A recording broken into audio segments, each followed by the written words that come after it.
I started to feel negative, I could turn it into frustration or anger, which I could at least alleviate with 2,000 push-ups. Right. It's better than feeling sorry for myself. Right, right. I feel like if I had to choose one of the two outlets, deciding to use controlled anger was more beneficial than sitting around feeling sorry for myself. I don't ever believe in moping or feeling sad. So when I was at my worst, perhaps I was a little bit angry.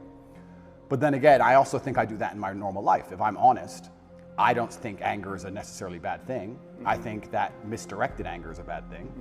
I think if you get very angry about scenarios and you put it in the correct direction, you get unlimited motivation and you get a lot done. Like, I want to know about your pain. Yeah, it's strange because I'm being as honest as possible. It's strange because I had this instilled sense of duty where even though I'm in a jail cell and I can't leave, and even though I'm cripplingly bored, I don't feel like I had time to feel pain, or I didn't feel like I had time to be a victim. You had nothing but time. No, I didn't have time. What are you talking about? Because everyone outside still relied on me. So when I would get on the phone, people would say, Is that avoidance, though? I don't know. Do you keep busy? Do you avoid your feelings by keeping busy, being on the computer all the time? All the things I had to do still had to be done. Just because they threw me in a cell, it just made it more difficult, which means I have less time than ever because the difficulty's been increased. And when I would get on the phone, we wouldn't discuss how I'm feeling. I'd be worried about how everyone else is. They'd be like, how are you? Yeah, I'm in jail. What's going on with this? Are you okay? Are your bills paid? Are press hassling you?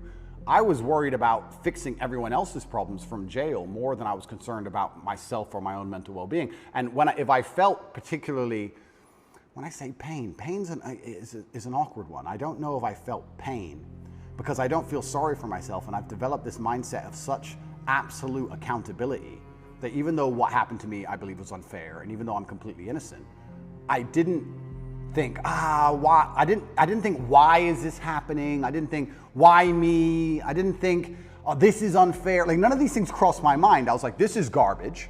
However, you can't become the most Googled man in the world with every light has a dark, right? Like, let's be realistic about this. Yeah. I'm thrown in a jail cell. Do I belong here? No. But am I here? Yes. I was pretty logical about it. And I was like, okay, I've got a lot of things I need to get done. And I would feel angry if I couldn't get them done. But I don't think I felt pain. Now, I'll admit, I don't sleep very well since I've left. What are your nightmares about? I don't think they're about anything. I just have almost like an adrenaline rush out of nowhere while I'm sleeping, and I shoot up.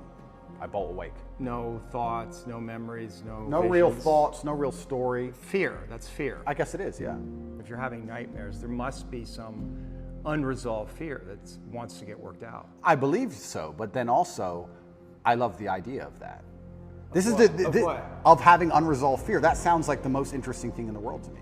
If someone were to say to me, Andrew, take this pill and your unresolved fear will vanish, I would say absolutely and utterly not. That's not fun.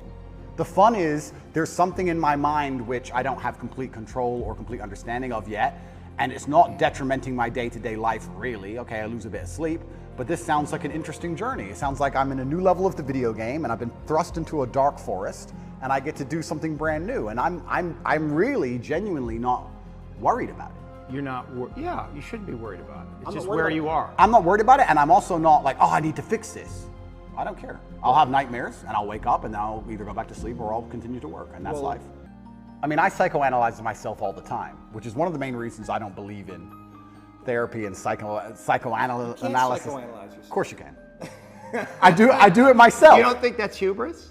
No. You can know your own mind, that you don't need reflection from others to see yourself, that you can see yourself perfectly? I think that, no, I don't think I can see myself perfectly, but I think that life is a perfect reflection. But why not get help? Why not? Because then it becomes a crutch. I like the idea that I can rely on myself to fix myself. Well, you have a coach. Is that a crutch? No, it's not, because he's teaching me something. What's the difference? That's fine, but if I had an affliction, I would like to be my own doctor. And I think with your mind, you can do a lot of it yourself. And I think if you have a very strict framework in how you measure how successful you are as a human, and I do it through competence and achievement, I say, which mindset do I need to achieve as much as I can possibly achieve? Right. And I can measure that in real time. I can measure that in literally dollars and world championship title belts. I can literally measure the success. I'll say, okay, well then this is the mindset I need to have to be as successful as possible. Anything that's deviating me away from that needs to be addressed and concerned and dealt with, and I can do that myself. And I think the fear that if it's fear that's waking me up from nightmares now, it's just because I understand there's a very big apparatus, a very